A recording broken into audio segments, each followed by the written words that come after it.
9:25 here on BT Vancouver. Thanks for joining us. There are renewed calls this week for a silver alert system for missing people with dementia. It comes after the tragic death of Jarnail Sangera, the body of an 88-year-old who was found in Burns Bog on Sunday. He wandered away from his home in North Delta days before he was found. His family has launched a petition joining the call for the creation of a silver alert system in BC, which would notify the public quickly if someone with dementia has gone missing.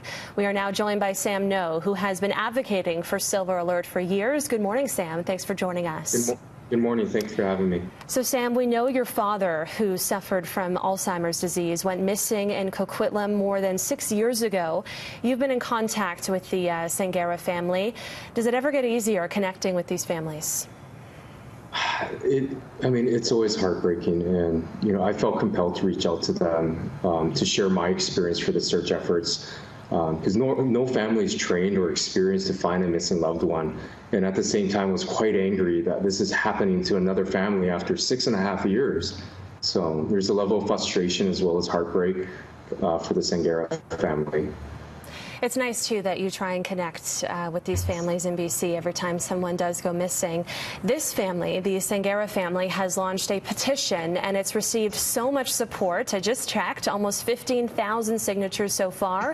They've almost reached their goal. Now, we know this isn't the first petition that's been launched. Are you optimistic this time will be different? Clearly the public wants to help. There's many families dealing with dementia, and, we're hoping for change. But the critics of this program have mentioned alert fatigue, and so there is hope. We do need to do something about it to save future families the devastation, of what we went through. Now, you mentioned alert fatigue with the Silver Alert system. Can you just explain what that is? So alert fatigue happens when too many alerts are received, and so the public ends up ignoring these alerts. But I'm not calling for a province-wide silver alert, because that would be quite impractical to alert the whole province for a missing senior in Coquitlam. There are ways to get around alert fatigue, such as a localized alerting system. With a localized alerting system, you'd only alert a relevant radius, as we do know that seniors with Alzheimer's disease only travel a few kilometers away from home. So there are ways to tackle this challenge of alert fatigue, and we have the technology available today.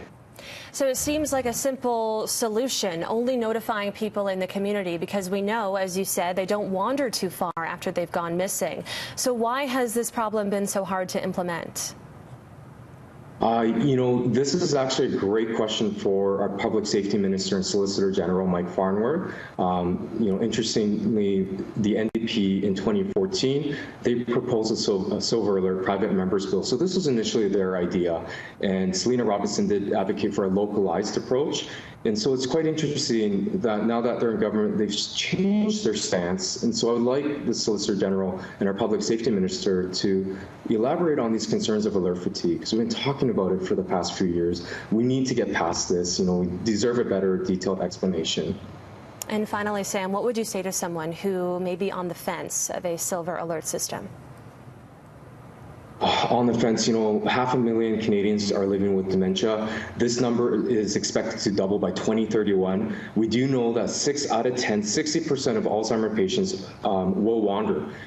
So this is only a growing problem, and in order to find them alive, they're found by the member of the public. So the public is crucial in order to reunite seniors with their loved ones. Great stuff. Okay, thank you so much for your time this morning, Sam. I really appreciate it.